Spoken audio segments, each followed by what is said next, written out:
Vedant's Wellness Center, where food become your medicine. Call 905-944-664.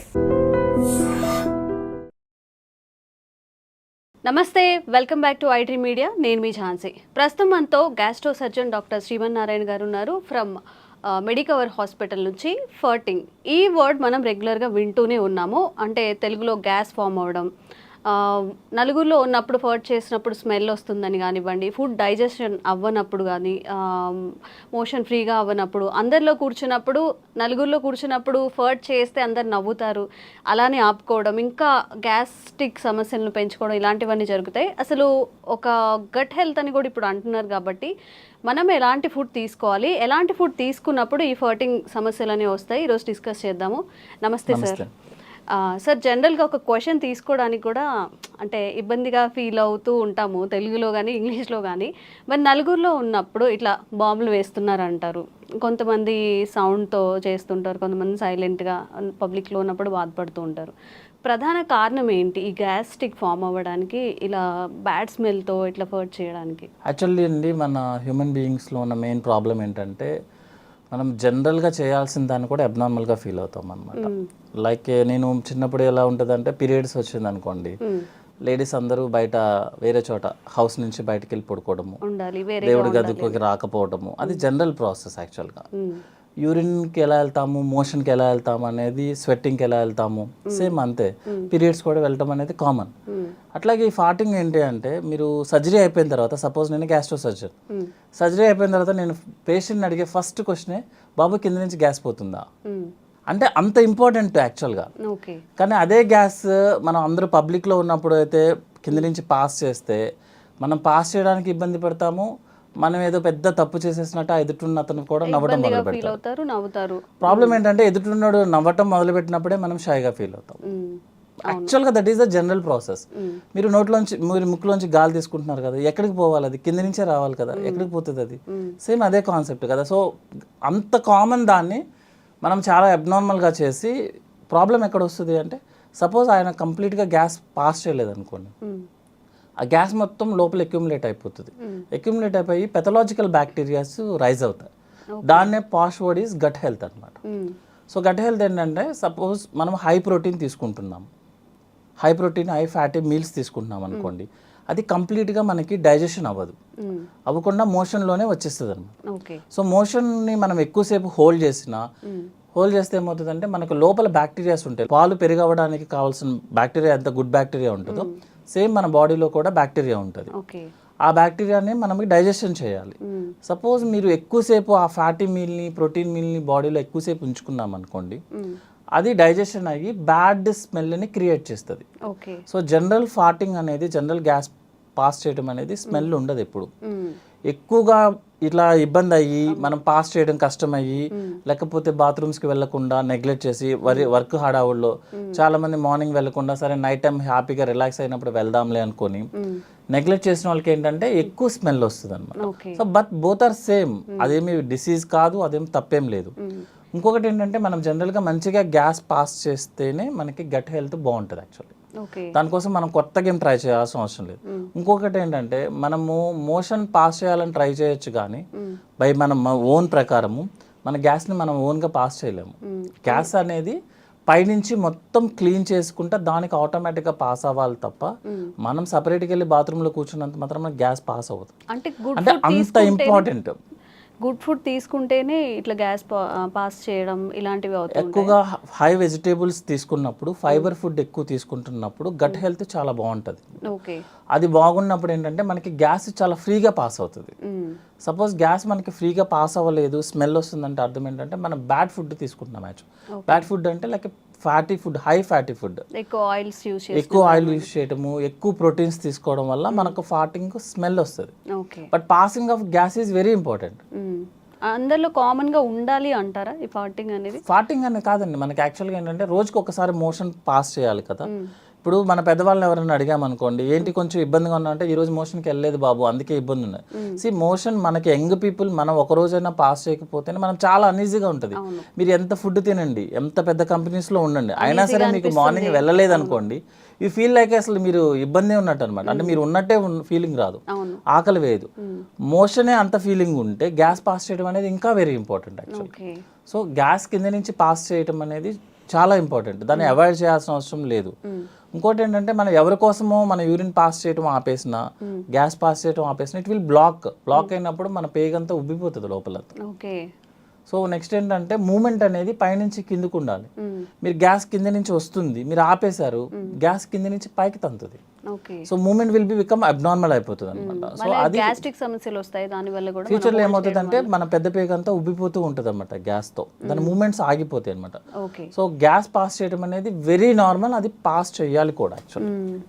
Sir జనరల్గా ఏదైనా ఒక issue తీసుకున్నప్పుడు అస్సలు మోషన్ ఫ్రీగా అవ్వకపోవడం, ఫర్టింగ్ రాకపోవడం అది కూడా డేంజరసే. అండ్ అలాగే ఎక్కువగా ఫర్ట్ చేస్తూ ఉంటారు. ఇప్పుడు మీరు అన్నట్టు సరే షై లేకుండా పెద్దవాళ్ళు ఉంటారు, ఒక 50+ లేకపోతే 45+ ఉన్నప్పుడు ఎక్కువగా ఫర్ట్ చేస్తున్నా లేకపోతే ఎక్కువగా మోషన్కి వెళ్తున్నా, ఇది కూడా ఏదైనా సిండ్రోమ్ కిందకి మారే అవకాశం ఉంటుంది? జనరల్గా ఎక్కువగా ఫర్టింగ్ చేస్తున్నారు అంటే అర్థం ఏంటంటే వాళ్ళు ఫుడ్ తీసుకునేది అన్డైజెస్టెడ్ ఫుడ్ మెటీరియల్ ఎక్కువ తీసుకున్నట్లు లెక్క. లైక్ కార్బోహైడ్రేట్ డ్రింక్స్ తీసుకోవడం కానీ, లేకపోతే మన protein high protein non vegetarian ఎక్కువ తీసుకోవడం కానీ, ఆయిలీ ఫుడ్ ఎక్కువ తీసుకోవడం కానీ, వెజిటేబుల్స్ తగ్గించుకోవడం కానీ జరిగితే ఏమవుతుందంటే మనకి లోపల మోషన్ బ్లాక్ అయి ఉంటుంది అనమాట. మనం ఈరోజు తిన్నాం అనుకోండి ఒక ఫుడ్ ఐటమ్ ఏదన్నా, అది 3-4 డేస్ వరకు మోషన్లో పాస్ అవుతూనే ఉంటుంది. మన మోషన్ మూవ్మెంట్ ఎట్లా అంటే అండి 1 మీటర్ ముందుకు వెళ్తుంది, 1/2 మీటర్ వెనక్కి వస్తుంది యాక్చువల్గా లోపల బాడీ లోపల. సో ఈజీగా చెప్పడానికి చెప్తున్నాను అనమాట. 1 మీటర్ ముందుకు తోస్తే మోషన్ 1/2 మీటర్ వెనక్కి వెళ్తుంది. అంటే మోషన్ అనేది లోపల సర్క్యులేట్ అవుతూనే ఉంటుంది. సో మంచి ఫుడ్ తీసుకోకపోతే, లైక్ బ్యాలెన్స్డ్ డైట్ అంటాం, అంటే హై ఫైబర్స్ తీసుకోకపోతే, వాటర్ తాగకపోతే, ప్రోటీన్ ఎక్కువ తీసుకున్నా, ఆయిల్ ఎక్కువ తీసుకున్నా మోషన్ మూమెంట్ ఉండదు. ఆ మోషన్ మూమెంట్ ఉండకపోవడం వల్ల లోపల ఉన్న బ్యాక్టీరియా మోషన్ని మెటబలైజ్ చేస్తుంది, చేసి గ్యాస్ని రిలీజ్ చేస్తుంది, ఎక్కువ రిలీజ్ చేస్తుంది. దానివల్ల ఎక్కువ ఫార్టింగ్ చేస్తున్నాడు తను. అంతేగాని అది హెల్దీ అంటారా? అది అన్హెల్దీయేనా? అది అన్హెల్దీ అండి. ఎక్కువ ఫార్టింగ్ చేయడం అనేది అన్హెల్దీ. రెగ్యులర్గా ఫార్టింగ్ చేయడం అనేది నార్మల్, హెల్దీ, వెరీ హెల్దీ. ఎందుకు ఎక్కువసార్లు ఎందుకు పాస్ చేస్తున్నాడు అంటే this is the reason, motion లోపల బ్లాక్ ఎక్కువ అయిపోతుంది దానికి. తను చెప్తాడు లేదు నేను రోజు మోషన్కి వెళ్తానని చెప్తాడు యాక్చువల్గా. అంటే మోషన్ ఎంత వెళ్తున్నారు అనేది ఎవరు చెప్పలేరు యాక్చువల్గా, ఎవరు చూసుకోకూడదు. మొత్తం క్లీన్ అవ్వట్లేదు యాక్చువల్గా. అంటే ఉండాల్సిన మోషన్ అంతా క్లీన్ అవ్వట్లేదు లోపలికి, అందువల్ల గ్యాస్ ఎక్కువ పాస్ చేస్తున్నాడు, స్మెల్ కూడా వస్తుంది అనమాట. అండ్ ఒక్కొక్కరిలో అసలు ఫర్టింగ్ ఏ ఉండదు అండ్ రెగ్యులర్గా మోషన్కి వెళ్తూ ఉంటామని చెప్తున్నారు. మీరేమో డైలీ ఫర్ట్ చేస్తేనే, అంటే రెగ్యులర్గా ఫర్ట్ చేసేది హెల్దీ అని చెప్తున్నారు. మరి ఇట్లా అస్సలు ఫర్టింగ్ రాకుండా అలా కూడా? యాక్చువల్గా మేడం ఫర్టింగ్ చేయటం అనేది మన చేతుల్లో ఉండదు. ఫుడ్ అంటారా? కాదు. అంటే ఇక్కడ ఏంటంటే కింద నుంచి గ్యాస్ పోవడం అనేది మన చేతుల్లో ఉండదు. పైనుంచి ఇంటెస్టైన్ గ్యాస్ని మూమెంట్ కిందకి తీసుకొస్తేనే మనకి గ్యాస్ వస్తుంది. మీకు 40-50% పేషెంట్స్ వాళ్ళకి గ్యాస్ పాస్ చేయడం అంటే కూడా తెలియదు వాళ్ళకి. యాక్చువల్లీ వెళ్తూ ఉంటుంది, వాళ్ళకి తెలియదు. అదొకటి అంటే మోషన్ అందరూ కాన్సన్ట్రేట్ చేసేది ఏంటి, మోషన్ పాస్ చేసామా లేదా అని చూస్తారు యాక్చువల్గా. సో మనం పేషెంట్స్ వాళ్ళని క్లియర్గా అడిగామనుకోండి, ఏమన్నా మీరు కింద నుంచి గ్యాస్ పాస్ చేస్తున్నారు అనుకుని షై ఫీలింగ్తో కూడా లేదండి మాకు అలాంటివి తెలియదండి అని అంటారు. యాక్చువల్గా గ్యాస్ పాస్ అవుతూనే ఉంటుంది, అది మనం నోటీస్ చేయమంతే.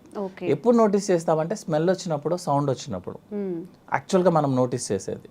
స్మెల్ ఎక్కువ వచ్చినా, సౌండ్ ఎక్కువ వచ్చినా, ఇంకొకటి చెప్పమంటారా, మోషన్ స్మెల్ ఎక్కువ వచ్చినా కూడా ప్రాబ్లం యాక్చువల్గా.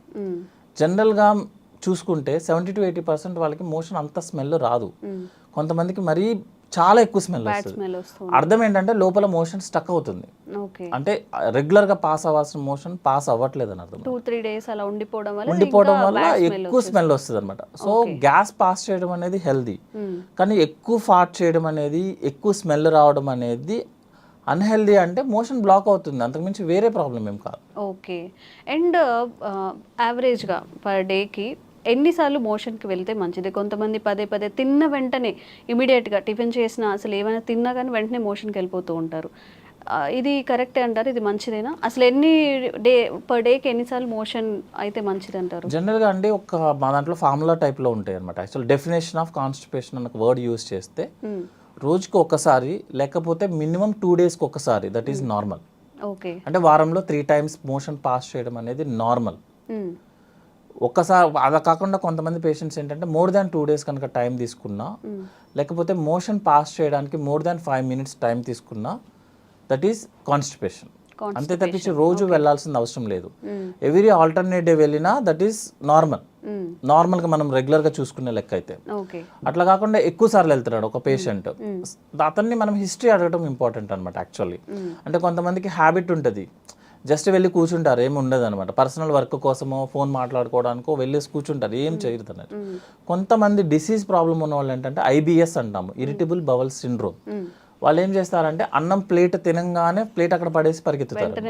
చాలా మందిని చూస్తాం. అదేంటంటే మీకు చిన్నప్పుడు గుర్తుంటే పిల్లలకి పాలు పట్టంగానే మోషన్ పాస్ చేస్తారు, దాన్ని గ్యాస్ట్రోకోలిక్ రిఫ్లెక్స్ అంటారు యాక్చువల్ అనమాట. సో ఆ రిఫ్లెక్స్ మనం స్ట్రెస్లో ఉన్నా, ఎక్కువ వర్క్ టెన్షన్లో ఉన్నా, లేకపోతే సైకాట్రిక్ ప్రాబ్లమ్స్ ఉన్నా, ఎక్కువ వర్క్ స్ట్రెస్ అనమాట యాక్చువల్గా. దిస్ వైట్ కాలర్ ఎంప్లాయీస్ ఉంటారు కదా, కనిపించిన స్ట్రెస్ ఉంటుంది, బయటికి సూటుబుట్టు ఉంటాము, బట్ మైండ్ అంతా స్ట్రెస్లోనే ఉంటారు, వాళ్ళకి ఎక్కువ వస్తుంది అనమాట. వాళ్ళు ఏంటంటే ఫిజికల్ యాక్టివిటీ తక్కువ, బ్రెయిన్ యాక్టివిటీ ఎక్కువ. సో ఏమవుతుందంటే బ్రెయిన్ యాక్టివ్గా ఉన్నప్పుడు మీరు ఫుడ్ తినగానే అప్లోడ్ చేస్తున్నాము, డౌన్లోడ్ చేయాల్సిందే. సో ప్లేట్ అక్కడ పెట్టేసి పరిగెత్తుతారు, వెళ్ళేసి ఎంటీ చేసి మళ్ళీ బాత్రూమ్కి మళ్ళీ 10 మినిట్స్లో పరిగెత్తుతారు. అది ఐబిఎస్ ప్రాబ్లం యాక్చువల్గా. ఇంకోటి ఏంటంటే వాళ్ళకి కోలికి పెయిన్ ఉంటుంది, అంటే స్టమక్లో నొప్పి ఉంటుంది యాక్చువల్గా. ఆ నొప్పి వెళ్ళి ఎంటీ చేస్తేనే ఆ నొప్పి తగ్గుతుంది.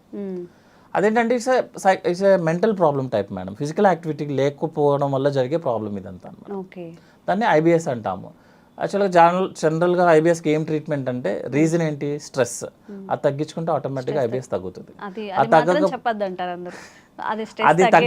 అది తగ్గకపోతే మీరు ఎన్ని మెడిసిన్స్ వాడండి, ఎన్ని కొలనోస్కోపీలు చేయించుకోండి, మీరు ఏమైనా చేయండి, సైకాట్రిస్ట్ దగ్గరికి వెళ్ళి ఎంత ఖర్చు పెట్టండి, మీకు ఆ ప్రాబ్లం తగ్గదు. ఎందుకంటే ప్రాబ్లం వచ్చింది దేనివల్ల, మెంటల్ యాక్టివిటీ, స్ట్రెస్ ఎక్కువ అవడం వల్ల. మీరు అది తగ్గించుకోకపోతే ఈ ప్రాబ్లం తగ్గదు. మీరు చాలా మంది చెప్తారు ఇన్ని కొలనోస్కోపీలు చేసాం సార్ ఏమీ కనిపించలేదంటే, ఏమీ కనిపించదు. దానివల్ల కొన్ని కండిషన్స్ ఉంటాయండి యాక్చువల్గా. టెస్టుల్లో ఏవి కనిపించకపోతేనే దాన్ని ఆ ప్రాబ్లం అంటారు. మీకు టెస్టులన్నీ నార్మల్ వస్తాయి కానీ పేషెంట్కి ఐబిఎస్. అదే ఐబిఎస్ అంటే ఏంటంటే టెస్టులన్నీ నార్మల్ వస్తే పేషెంట్ కంప్లైంట్ చెప్తాడు, that is irritable bowel problem. Okay. And ఇప్పుడు మన గట్లో అలా మీరు అన్న 2-3 డేస్ స్టోర్ అవ్వకుండా ఏ రోజుకి ఆ రోజు మోషన్ పాస్ అవ్వాలి అంటే అట్లీస్ట్ ఫుడ్లో కానీ వాటర్లో కానీ ఎలాంటి చేంజెస్ చేసుకుంటే? జనరల్గా 3 to 4 లీటర్స్ వాటర్ తీసుకోవాలండి. 30 మినిట్స్ వాకింగ్ చేయాలి యాక్చువల్గా, ఫిజికల్ యాక్టివిటీ చేయాలి వాకింగ్ లాగా. వాకింగ్ అంటే ఫోన్ పట్టుకొని కాదు, మనం వాకింగ్ చేసుకుంటే బెటర్, పీస్ఫుల్గా అన్ని ఫీల్ అవుతూ నడుస్తున్నామని అని ఒకే పేస్లో చేసుకుంటా వాకింగ్ చేయాలి. చాలా మంది ఏం చేస్తారంటే 10 మినిట్స్ చేసి 10 మినిట్స్ రిలాక్స్ అయ్యి 10 మినిట్స్ అట్లా కాదు, కంటిన్యూస్ 30 మినిట్స్ వాకింగ్ చేయాలి, 3 to 4 లీటర్స్ వాటర్ తీసుకోవాలి. నెక్స్ట్ ఏంటంటే మన బ్యాలెన్స్డ్ డైట్ అంటాము, అంటే 60% కార్బోహైడ్రేట్స్ ఉండాలి, 20% ఫ్యాట్ ఉండాలి, 20% ప్రోటీన్ ఉండాలి. కార్బోహైడ్రేట్స్లో మోర్ ఏంటంటే వెజిటేబుల్స్ ఉండాలి యాక్చువల్గా, more fibre diet you will pass by motion normally. ఫాటింగ్ కూడా రెగ్యులర్గా ఫాట్ అయిపోతూ ఉంటుంది, స్మెల్ ఉండదు, ఏమి ఇబ్బంది ఏం రాదు. Okay sir, thank you.